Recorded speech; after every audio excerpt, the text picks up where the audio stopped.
नमस्कार दोस्तों, welcome back to our YouTube channel solar solution. तो कैसे हैं आप सब लोग? उम्मीद करता हूँ आप सब लोग अच्छे होंगे। तो आज का जो सेशन है वो एलटी मैथ्स का है, ठीक है। तो एलटी मैथ्स में हम डिस्कस करने वाले हैं, देखने वाले हैं। तो इसमें एलटी मैथ्स में एक टॉपिक है आपका कॉम्प्लेक्स एनालिसिस। क्या है? कॉम्प्लेक्स एनालिसिस, ठीक है। तो कॉम्प्लेक्स एनालिसिस में कुछ फार्मूलाज हैं, ठीक है। तो उसके ऊपर हम डिस्कस करने वाले हैं कि कहाँ पर कौन सा फार्मूला यूज़ होता है, तो उसके ऊपर हम देखते हैं। तो चलो बिना टाइम वेस्ट किए इसको स्टार्ट करते हैं। तो यहाँ से देखते हैं z equal to x plus iota y, ठीक है। तो x प्लस आईटा वाई जो है किसी कोऑर्डिनेट के पॉइंट है ये, ठीक है। तो जैसे हम कोऑर्डिनेट पढ़ते थे, जब ये x है, ये x डैश है, ये y है, ये y डैश है, इस तरीके से मानते थे। तो इसमें अगर जैसे कोई पॉइंट है यहाँ पर, ये 3-4 पॉइंट है इसमें, ठीक है। इसका जो कोऑर्डिनेट है वो है 3,4, ठीक है। तो ये x का कितना है 3 और y का कितना है 4। तो ये प्लेन ना लेके हम आर्गेंट प्लेन लेते हैं, जिसमें कि x प्लस आईटा वाई को शो किया जाता है। अगर कोई पॉइंट है यहाँ पर तो इसको किससे शो किया जाता है? x plus iota Y, complex case में, ठीक है। तो यहाँ पर इसको हम कहते हैं आर्गेंट प्लेन। अगर कोई क्वेश्चन आता है इसके बेसिस पे कि उस प्लेन को क्या कहा जाता है, तो वो आपका आर्गेंट प्लेन होता है, जिसमें हम x प्लस आईटा वाई के पॉइंट को शो करते हैं, ठीक है। तो इसमें दो चीज़ें होती है। जैसे x प्लस आईटा वाई की अगर हम बात कर रहे हैं, तो x प्लस आईटा वाई में जो है वो आपका इमेजिनरी पार्ट होता है। कैसा पार्ट होता है? इमेजिनरी। और जो आपका x वाला पार्ट होता है वो कैसा पार्ट होता है?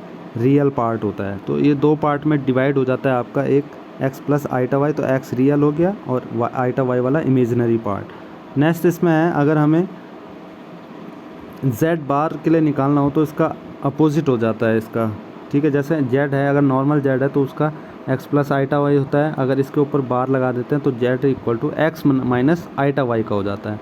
तो आप देख सकते हैं यहाँ पे, ठीक है। इसमें नेक्स्ट है, थर्ड पॉइंट है जो इसमें अगर मॉड निकालना हो, एम्पलीट्यूड निकालना हो इसका, तो एम्पलीट्यूड जो निकलेगा वो अंडर रूट इसके जो x और जो y वेरिएबल्स हैं इसका वर्क कर लेते हैं दोनों का और ऐड कर लेते हैं इसको, ठीक है। तो x plus x square plus y square, तो ये आपका एम्पलीट्यूड निकल गया या मॉड निकल गया, ठीक है।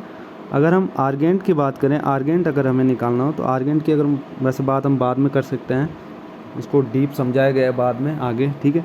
तो फिर भी फार्मूला देख लेते हैं। आर्गेंट जेड का जो फार्मूला होता है, अगर हमें थीटा फाइंड करना है तो थीटा फाइंड आउट करने के लिए हमें tan inverse y upon x वाला ये फार्मूला अप्लाई करना होता है। अगर कोई भी क्वेश्चन हो उसमें अगर थीटा फाइंड आउट करना है तो ये वाला फार्मूला काफ़ी इम्पोर्टेंट है, ठीक है। बढ़ते हैं नेक्स्ट है इसमें कि z equal to x plus iota y. तो x प्लस आईटा वाई जो है उसको इस फॉर्म में भी लिखा जाता है, किसमें? r e की पावर आईटा थीटा। और जो e की पावर आईटा थीटा है उसकी वैल्यू होती है क्या? cos थीटा प्लस आई साइन थीटा। ये आपको याद रखना है। e आईटा थीटा की जो फॉर्म होती है वो होती है cos theta plus आईटा sine theta. तो ये इस फॉर्म में आ चुका है। और जब इस फॉर्म में आ चुका है तो यहाँ पर देख सकते हैं जो r cos थीटा होगा वो आपका क्या हो गया? रियल पार्ट हो गया। क्या हो गया? Real part. और ये वाला imaginary, r sine theta imaginary. तो मतलब ये x के पॉइंट हो गए और ये y के पॉइंट हो गए। तो आपको ये याद ध्यान रखना है, ठीक है। तो x के पॉइंट r cos थीटा और y के पॉइंट r साइन थीटा। तो अगर हम दोनों का स्क्वायर करके इसको ऐड करते हैं तो यहाँ से लेफ़्ट वाला इन दोनों का स्क्वायर करेंगे तो x square plus y square given हो जाएगा। और राइट साइड में करें तो यहाँ से r स्क्वायर हो जाएगा और प्लस इसका करेंगे तो इसकी वैल्यू 1 होती है, आपको पता होगा, ठीक है। तो 1 हो जाएगा तो यहाँ से सिर्फ r स्क्वायर बचेगा। तो x square plus y square equal to r square बच जाएगा आपके पास। तो और इस x square plus y square अभी हमने बताया था अंदर, जब हम मॉड जेड निकाल रहे थे तो ये वाली वैल्यू आ रही थी ना, x square plus y square, इस तरीके से आ रही थी। और जब simple x square plus y square है तो ये हाफ जो है वो हाफ इसका स्क्वायर में चला जाएगा। होता है ना कभी भी, अगर जैसे x की पावर 1/2 है तो वो y के उसमें क्या, अगर इस 1/2 को मैं इधर ले जाना चाहूँ इक्वल के, तो x इक्वल टू क्या हो जाएगा? y स्क्वायर आ जाता है। तो वही चीज़ यहाँ पे होगी। तो यहाँ से z स्क्वायर आ गया ये, ठीक है। तो z स्क्वायर आ गया तो इक्वल टू r स्क्वायर के बराबर। और मॉड z निकालेंगे तो यहाँ पे r गिवन हो जाएगा। तो mod z equal to r आ जाता है आपका, ठीक है। इसकी कुछ प्रॉपर्टीज़ हैं, इंपॉर्टेंट प्रॉपर्टीज़ हैं, तो वो भी देख लेते हैं। प्रॉपर्टीज़, फर्स्ट प्रॉपर्टीज़ क्या है कि z1 एंड z2, अगर दो कॉम्प्लेक्स नंबर हैं आपके पास z1 एंड z2, तो उसके लिए क्या क्या प्रॉपर्टीज़ होने वाली है देखते हैं इसमें। फर्स्ट है इसमें कि z1 प्लस z2, अगर आपके पास मॉड z1 प्लस z2 दिया होगा तो आपने इसकी जो प्रॉपर्टीज़ होती है वो क्या होगा? दोनों के मतलब दोनों का सम होगा, ठीक है। तो Z1 प्लस और Z2 में ब्रेक डाउन हो जाएगी ये दोनों इस तरीके से, ठीक है। ये देख रहे हैं ना आप किस तरीके से अलग अलग ब्रेक डाउन हो चुका है। और जो ये है ये आपका बड़ा है, greater than equal to less than equal to, ठीक है। लेस देन इक्वल टू हो गया ये आपका, इसकी वैल्यू बड़ी होगी इसकी कम होगी, ठीक है। तो कभी भी क्वेश्चंस पूछा जा सकता है इस टाइप का भी। दूसरा है इसमें कि अगर माइनस में है तो Z1 माइनस Z2 है तो ये वाली वैल्यू बड़ी होती है और ये कम हो जाएगी आपकी Z1 माइनस Z2। इस टाइप में ये ब्रेक डाउन होगा, आपको ये ध्यान रखना है। नेक्स्ट है इसमें कि अगर मल्टीप्लाई में हो Z1 Z2 किस तरीके से लिखा जाता है इसको, अगर दोनों मोड में है तो इसको अलग अलग मोड में लिखा जाता है और मल्टीप्लाई में, ठीक है। और अगर डिवाइड में हो, अगर Z1 अपॉन Z2 हो और एक ही मोड में हो तो इसको अलग से लिखा जाता है mod Z1 upon mod Z2। तो इस तरीके से इसको डिनोट किया जाता है, ठीक है। नेक्स्ट है इसमें आर्गेंट Z1 Z2 है अगर, तो आर्गेंट Z1 Z2 है तो urgent Z1 minus urgent Z2, ठीक है। डिमॉर्वे थ्योरम है, अगर डिमॉर्वे थ्योरम की अगर हम बात करें तो उसके लिए भी इंपॉर्टेंट चीज़ है कि ई आइटा थीटा को वैल्यू हमने बताया था अभी क्या लिखा जाता है, cos theta plus iota sine theta की फॉर्म में लिखा जाता है। तो कभी भी अगर ये चीज़ें हैं, अगर सपोज़ आपके पास ये है पोलर फॉर्म में अगर कोई चीज़ cos theta plus iota sine theta और इसकी पावर अगर 4 है ना, सपोज़ अगर इसकी ये पावर है तो इसकी पावर जो है ना वो यहाँ पर थीटा के बगल में आ जाती है, यहाँ पे 4 यहाँ से आ जाएगा। तो वही चीज़ इसमें बताई गई है कि अगर इसकी पावर सपोज़ n है, cos theta plus iota sine theta की पावर अगर होल n है तो यहाँ से जो n है ना वो n सब के साथ मल्टीप्लाई हो जाएगा। तो देखो cos n theta plus iota sine n theta, तो आपको दिख रहा होगा। तो ये जो ब्रेक डाउन होगा किस में हो जाएगा, ई आइटा n थीटा।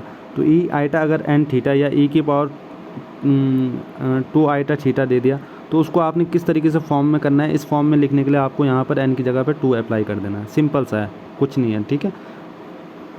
और चीज़ें इसमें नेक्स्ट देखते हैं क्यूब रूट ऑफ यूनिटी। अगर क्यूब रूट ऑफ यूनिटी, ये भी काफ़ी इंपॉर्टेंट पॉइंट हैं, इसके बेसिस पे भी क्वेश्चंस पूछे जाते हैं, एक आध क्वेश्चंस आते हैं, एक ही क्वेश्चंस आता है वैसे तो, ठीक है। ये तो इसके क्वेश्चंस आ जाएंगे, ये तो आपका कुछ ऊपर से जो अभी टॉपिक पढ़ाए हैं उनमें से कुछ क्वेश्चंस आ जाते हैं, पर क्वेश्चंस यहाँ से बनते ही बनते हैं, ठीक है।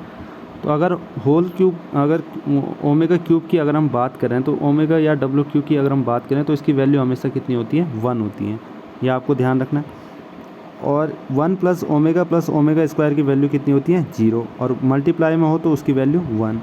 तो यहाँ से अगर हम इसको इस तरीके से लिखें, अगर आपको ये पता है कि 1 plus omega square equal to अगर 0 है तो इसको भी आप किसी तरीके से भी मतलब तोड़ सकते हैं, ब्रेक डाउन कर सकते हैं। अगर मैं इसको और इसको ले लूँ तो ये इसकी वैल्यू क्या आ जाएगी, माइनस डब्लू आ जाएगी ये वाली, ठीक है। तो इस तरीके से आप कर सकते हैं। अगर मैं 1 प्लस डब्लू को ले लूँ तो यहाँ से इक्वल टू में क्या आ जाएगा, माइनस ओमेगा स्क्वायर। तो इस तरीके से ये मतलब ब्रेक डाउन हो जाता है। और आपको पता है ओमेगा की वैल्यू अगर 1 होती है और ओमेगा की वैल्यू ये होती है, इस तरीके से इनको फॉर्मेट किया जाता है। और ओमेगा स्क्वायर की जो वैल्यू होती है वो ये होती है। तो इस तरीके से आप इसको याद रख सकते हैं, याद कर सकते हैं इन चीज़ों को, ठीक है। अब कॉम्प्लेक्स एनालिटिक फंक्शन की अगर हम बात करें तो सपोज़ आपके पास कोई एग्जांपल है इस तरीके से, और मैं इसमें लिमिट अप्लाई कर देता हूँ, और लिमिट अप्लाई करने के बाद जो नीचे का जो डिनोमिनेटर बोलते हैं आई थिंक इसको ना, ठीक है, जो आपका हर है तो x-2 वाला जो है, x-2 वाला है, और मैं लिमिट अप्लाई कर देता हूँ उसमें, तो 2 - 2 कितना हो जाएगा आपका, 0, और जो कि नहीं होना चाहिए। तो और 1/0 जो आएगा तो वो हमारा किसके इक्वल आता है, इनफाइनाइट के। तो जहाँ पर भी which is defined discontinuous function, तो वो आपका कैसा फंक्शन हो जाएगा, एनालिटिक फंक्शन कहलाएगा। तो वो कॉम्प्लेक्स एनालिटिक फंक्शन कहलाता है कभी भी अगर ऐसी सिचुएशन हो आपके पास, ठीक है। नेक्स्ट है इसमें कोची रीमैन इक्वेशन जो है, तो कोची रीमैन इक्वेशंस में भी आपके इस तरीके से फंक्शन टूटता है, z equal to u x plus iota y, या सॉरी इस तरीके से, ये आप देख सकते हैं यहाँ पे फॉर्मूला ये लिखा है यहाँ पे, z equal to u x comma y plus iota v x comma y. तो इस तरीके से आप देख सकते हैं इसको। तो कंडीशन क्या होती है इसमें, कंडीशन होती है कि del u upon del x अगर होता है आपका, del u upon del x होगा और del b upon del y होगा इतना क्लियर। और अगर इसका हम डेल यू ऊपर भी सेम है ऊपर भी सेम है, डेल यू, ठीक है। तो अगर हम इसका इंटरसेक्शन चेंज करें कि जहाँ पर एक्स था वहाँ पर हम वाई लाएँ, तो ये जो वैल्यू आएगी वो आपकी किस में आ जाती है, minus d v upon d x में। तो अपोजिट है इसका, एक दूसरे के अपोजिट है ये, ठीक है। और अगर हम पोलर फॉर्म की बात करें, आर थीटा की अगर हम बात करें, तो आर थीटा के लिए ये वैल्यू होती है, आपको ये याद रखनी है दोनों, ठीक है। तो D you upon D R जो होता है वो 1 अपॉन आर, मतलब ये MCQ टाइप्स क्वेश्चंस पूछे जा सकते हैं एग्ज़ाम में भी, ये फार्मूला ही पूछ दिया, और अगर आपको आता है तो याद है तो आप जल्दी से उस ऑप्शन पे टिक कर सकते हैं, ठीक है। तो ये समझने वाले पॉइंट्स हैं, छोटे छोटे पॉइंट्स हैं पर समझने वाले हैं, ठीक है। तो इसमें लिखा है कि if a complex function F Z is analytic, ठीक है, अगर कोई एफ जेड फंक्शन है वो एनालिटिक फंक्शन है इन नेचर में, and then real and imaginary part, जो उसके रियल और इमेजिनरी पार्ट होंगे u एंड v, तो सेटिस्फाई किसको करते हैं, लाप्लास इक्वेशन को, किसको, लाप्लास इक्वेशन को सेटिस्फाई करते हैं। तो लाप्लास इक्वेशन क्या कहती है कि जो डेल या नेवला स्क्वायर फाई होता है वो किसके बराबर होता है, 0। अगर हम इसको नेवला इंटू नेवला फाई की फॉर्म में लिखें तो ये भी क्या होती है, 0। क्यों, क्योंकि ये किसकी है, ग्रेडियंट की थ्योरम, ग्रेडियंट है ना, ग्रेडियंट नहीं पढ़ा है तो चलो मैं बता दूंगा बाद में, ठीक है। तो ग्रेडियंट के लिए डेल फाई जो होता है वो किसका होता है, 0 के इक्वल। तो ये अगर इस तरीके से है तो इसकी वैल्यू भी 0 हो जाएगी, ठीक। F Z is analytic, F Z is analytic है अगर, तो डेल स्क्वायर या नेवला स्क्वायर यू की वैल्यू किसके बराबर हो जाएगी, 0, ठीक है। अभी ऊपर बात हुई है ना, यहाँ पे अगर एनालिटिक है तो उसके लिए क्या हो जाएगा, एफ ये 0 हो जाएगा। तो यहीं पर अगर हम डेल स्क्वायर यू की बात करें तो अगर वो 0 है तो उसको इस फॉर्म में लिखा जाएगा, del square u upon del x square plus del square u upon del y square, दोनों के फॉर्म में आ जाएगा, एक्स के भी और वाई के दोनों की रिस्पेक्ट में, ठीक है। तो वो 0 हो जाएगा। ऐसे ही डेल स्क्वायर भी की बात करें, नेवल स्क्वायर भी की बात करें तो वो भी दोनों के एक्स और वाई के रिप्रेजेंट में आएगा, परसेंट में आएगा, तो इक्वल टू 0, ठीक है। नेक्स्ट है इसमें कि f z u plus iota v and u is given then and find b. अगर आपको यू गिवन है और फाइंड भी करना है, तो अगर कोई फंक्शन है एफ जेड जो है वो यू प्लस आइटा की वी फॉर्म में दे रखा है, तो आपने उसको इस तरीके से मतलब फाइंड आउट करना है। अगर आपको यू दिया हुआ है तो डी भी आपको इस तरीके से निकालना है ना, और अगर आपको वी दिया है तो डी यू आपको इस तरीके से निकालना है। तो ये फार्मूलाज हैं, इनको आप याद कर सकते हैं, अच्छे से समझ सकते हैं इन फार्मूलाज को, नोट डाउन कर लीजिए, वीडियो को पॉज कर सकते हैं आप आराम से।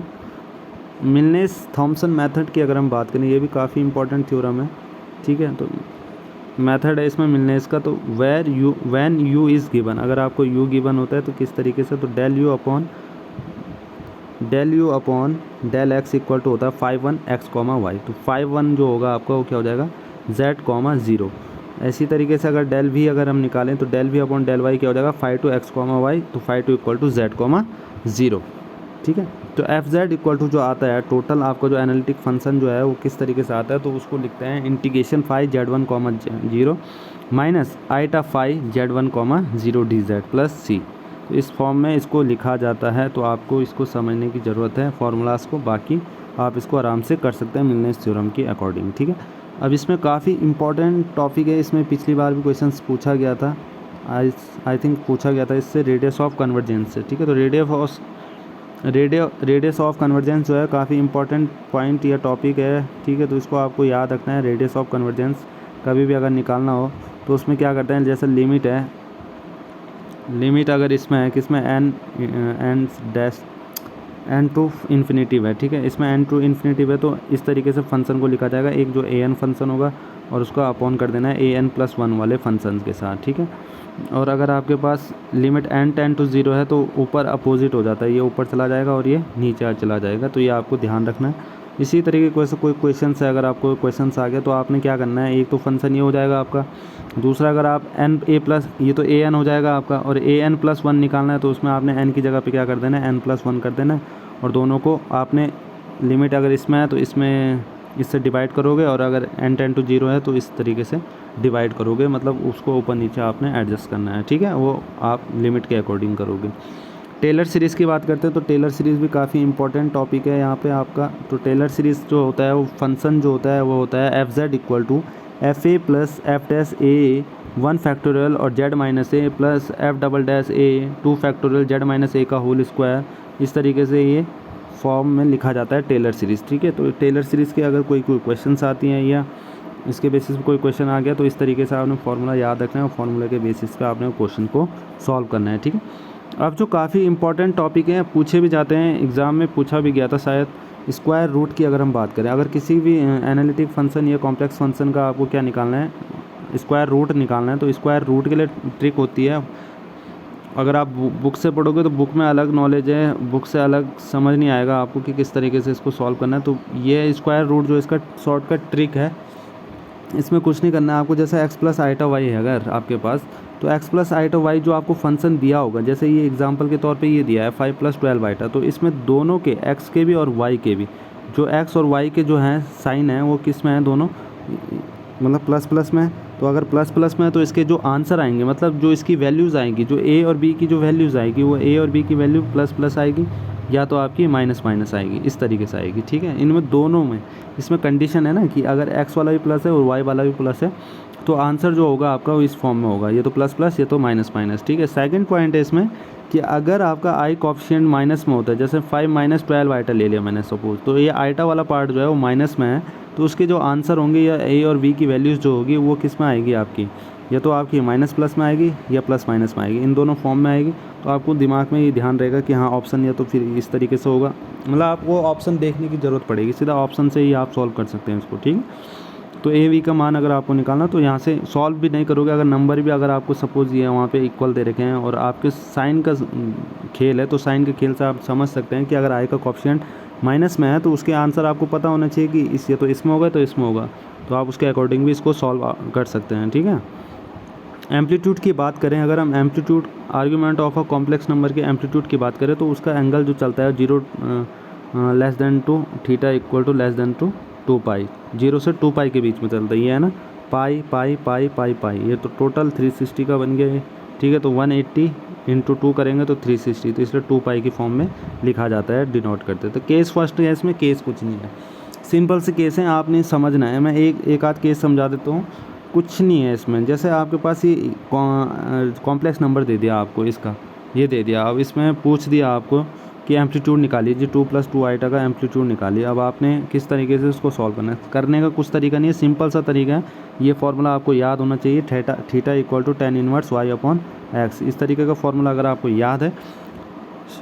इसमें बाद में दिक्कत आती कि यहाँ पर कितना ऐड करना है या जोड़ना है या कुछ नहीं करना है या इतना ही छोड़ देना है, तो ये चीज़ें आपके लिए समझने वाली बात है। तो कैसे आपको पता चलेगा, तो देखो मैं एक कोऑर्डिनेट बनाता हूँ सपोज। ठीक है, अब ये एग्जांपल आप देख रहे होंगे 2 + 2 आइटा, ये दोनों किस में है, प्लस प्लस में। आपको पता है प्लस प्लस इस वाले क्वाड्रेंट में आते हैं, इसमें आपके एक्स का क्या है, माइनस का है, और यहाँ प्लस आएगा, माइनस प्लस, और यहाँ माइनस माइनस का आ जाएगा, और यहाँ प्लस माइनस का खेल हो जाता है यहाँ पे। तो ये क्वाड्रेंट में आपको साइन पता होना चाहिए कि कहाँ पर कौन सा खेल खेला जाता है। ठीक है, तो 2 + 2 आइटा की अगर हम बात कर रहे हैं तो 2 + 2 के दोनों के साइन क्या है, प्लस प्लस के हैं, और प्लस प्लस क्या है, फर्स्ट क्वाड्रेंट में है, तो यहाँ पर आपको ये चलेगा, सिर्फ ये वाला एंगल चलता है। तो ये वाला एंगल क्या है, थीटा ही है सिर्फ, तो वो उसमें आपको कुछ चेंज करने की ज़रूरत नहीं, इस π/4 के साथ कोई ऐड करने की कोई ज़रूरत नहीं, जितना आएगा, जितना सॉल्व करके आएगा वही आपका आंसर कहलाएगा। अगर केस सेकंड की बात करते हैं, अगर इसमें क्वाड्रेंट में आपको कोई पॉइंट पड़ता है या कॉम्प्लेक्स नंबर पड़ता है या आर्गेंट प्लेन शो करना पड़ता है इसमें, तो इसमें क्या है कि मतलब जो आपका x वाला टर्म होगा वो माइनस का होगा, और जो ये वाला y वाला टर्म होगा वो किस में होगा, प्लस में होगा। यही शो करता है ना सेकंड क्वाड्रेंट माइनस प्लस का, है ना। तो माइनस प्लस के लिए भी आप एग्जांपल सेकंड क्वाड्रेंट में देख सकते हैं कि -3 + 3 आइटा है, तो x जो है वो आपकी वैल्यू क्या है, 0 से क्या है, छोटी, और y की जो वैल्यू है, मतलब v की जो वैल्यू है वो क्या है, बड़ी है। ए कर सकते हैं आप इसको, ठीक है, कंफ्यूज नहीं होना है। तो इसमें भी आपको देख रहे होंगे कि यहाँ पर ये π - थीटा कैसे कर रहा है, तो इस तरीके से कितना आप याद करोगे इसको, आपने सिर्फ अपने दिमाग में डायग्राम से याद रखना है। किससे, डायग्राम से याद रखना है। और आपको पता है कि क्वाड्रेंट में ये प्लस प्लस होता है, ये माइनस प्लस होता है, तो ये अगर आपको याद है ना, तो इसको आपको समझने की ज़रूरत है, बाकी कुछ करने की ज़रूरत ही नहीं है। माइनस प्लस माइनस हो जाएगा, ठीक है। अब आपको पता है माइनस एक्स का जो है माइनस है, तो यहाँ पड़ेगा एक्स का माइनस, और प्लस का 3 है, तो इस वाले क्वाड्रेंट में पड़ रहा है, मतलब यहाँ जो है आर्गेंट प्लेन में यहाँ पर एक्स और वाई के पॉइंट शो कर रहे हैं यहाँ पे, ठीक है, यहाँ पे शो कर रहे हैं। तो यहाँ पे से आपने क्या करना है, अभी पूरा एंगल कितना है, पाई है ना, पाई है ना ये पूरा एंगल, और यहाँ पर अगर कोई बीच में इसका सेंटर बनना है तो π - थीटा ही तो होगा। पूरे 180 में से जब हम उस थीटा को, ये वाला एंगल को माइनस करेंगे, ये वाला एंगल को, तभी जाके तो निकलेगा उसका एंगल कितना होगा, है ना। तो इसी तरीके का। और थर्ड पॉइंट क्वाड्रेंट देखते हैं, तो थर्ड वाले में देखो, सपोज फोर्थ वाले में चले गए हम, ठीक है। तो फोर्थ वाले में क्या हो जाएगा, ये पूरा एंगल में से क्या हो जाएगा, 2π - थीटा हो जाएगा, मतलब 2π में से पूरे एंगल में से हम एक थीटा घटाएंगे तो ये वाला एंगल निकल के आपका आ जाएगा, ये वाला एंगल, ठीक है। तो होपफुली आपको ये समझ आ रहा होगा। लास्ट क्वाड्रेंट है इसमें कि थर्ड वाला, तो थर्ड वाले में आपने क्या करना है, 2 पाई, ये पाई तो हो गया और पाई के साथ ऐड कर रहे हैं आप इसमें, ये एंगल इतना जा रहा है ना, तो पाई के साथ क्या करना है, ऐड करना है, ना कि माइनस करना है, तो पाई प्लस थीटा हो जाएगा। तो ये तो है आपका, अगर आपको एंगल निकालना हो या फिर आपका एम्पलीट्यूड निकालना हो, ठीक है। तो इस तरीके से आप आर्गुमेंट ऑफ कॉम्प्लेक्स नंबर निकाल सकते हैं। तो ये होपफुली आपको समझ आया होगा। अगर प्रिंसिपल आर्गुमेंट की बात करें, एक चीज़ होती है find principal value. Principal value 2 form होती है, एक जनरल फॉर्म होती है, एक प्रिंसिपल वैल्यू होती है, ये वही कहलाता है, ठीक है। तो प्रिंसिपल वैल्यू की अगर हम बात करें आर्ग्यूमेंट्स में, तो प्रिंसिपल वैल्यू के लिए आपको सॉर्टेड डायरेक्शन देखनी पड़ती है। ये तो आपने अभी देखा कि 0 से ये था 0 less than equal to theta और less than equal to 2 pi, ये था। पर इसमें ये नहीं होता है, इसमें होता है माइनस पाई से प्लस पाई के बीच में, ठीक है। जो थीटा होता है वो माइनस पाई से पाई के बीच में चलता है। तो प्रिंसिपल वैल्यू जो होती है वो हमेशा क्या मांगती है, सॉर्टेड डायरेक्शन। सॉर्टेड डायरेक्शन में आपका आर्गूमेंट्स मांगती है। तो सॉर्टेड डायरेक्शन जहाँ से आपको मिलेगी तो वहाँ से आप उसका एंगल निकाल सकते हैं। सपोज़ ये कोई क्वाड्रेंट है और यहाँ पे कोई आर्गेंट प्लेन है, मतलब यहाँ पे कोई पॉइंट शो हो रहे हैं आपका, तो आपने ये चेक करना है कि यहाँ से शॉर्ट पड़ रहा है या यहाँ से शॉर्ट पड़ रहा है। जिधर से आपको शॉर्ट पड़ेगा उधर से ही आपने उतना करना है। जैसे पाई और मैंने इसके साथ थीटा जोड़ दिया, और यहाँ से भी पूरा क्या हो रहा था, पाई हो रहा था ना। पाई यहाँ से थोड़ा होगा, पाई यहाँ से तो कम होगा, यहाँ से ज़्यादा डिस्टेंस है और यहाँ से कम डिस्टेंस। तो उसके अकॉर्डिंग ही आपने ये प्रिंसिपल वैल्यू वाले आर्गूमेंट सॉल्व करने हैं इस तरीके से। तो होपफुली आपको ये क्वेश्चंस समझ आए होंगे। जो पॉइंट्स मैंने अभी आपको बताए, ये फार्मूलाज वगैरह आपको समझ आए होंगे। तो अगर आपको ये वीडियो पसंद आए तो वीडियो को ज़्यादा से ज़्यादा लाइक करें, शेयर करें, कमेंट करें। और लाइक करने से ये होता है कि जो मुझे क्या मेरा मनोबल बढ़ेगा और मेरा पढ़ाने में मन भी करेगा कि चलो कि हाँ कुछ अच्छा रिस्पॉन्स आ रहा है। लाइक से कुछ नहीं होता है, आप सिर्फ लाइक करोगे तो उसमें सामने वाले को पता चलता है कि हाँ कि वीडियो में रिस्पॉन्स अच्छा आ रहा है, तो देन वो उसके आपके लिए मतलब काम करने के लिए बेहतर रहेगा कि मतलब और अच्छे से वीडियोस लेकर आएगा आपके लिए, ठीक है। तो आप ज़्यादा से ज़्यादा वीडियो को लाइक करें, शेयर करें, और अगर आप वीडियो पर फर्स्ट टाइम आए तो चैनल को सब्सक्राइब करें और साथ ही साथ बेल आइकन ज़रूर प्रेस करें, जिससे कि आपको हमारी न्यू वीडियो का नोटिफिकेशन सबसे पहले देखने को मिले। तो मिलते हैं नेक्स्ट वीडियो में। Thank you so much, love you to all.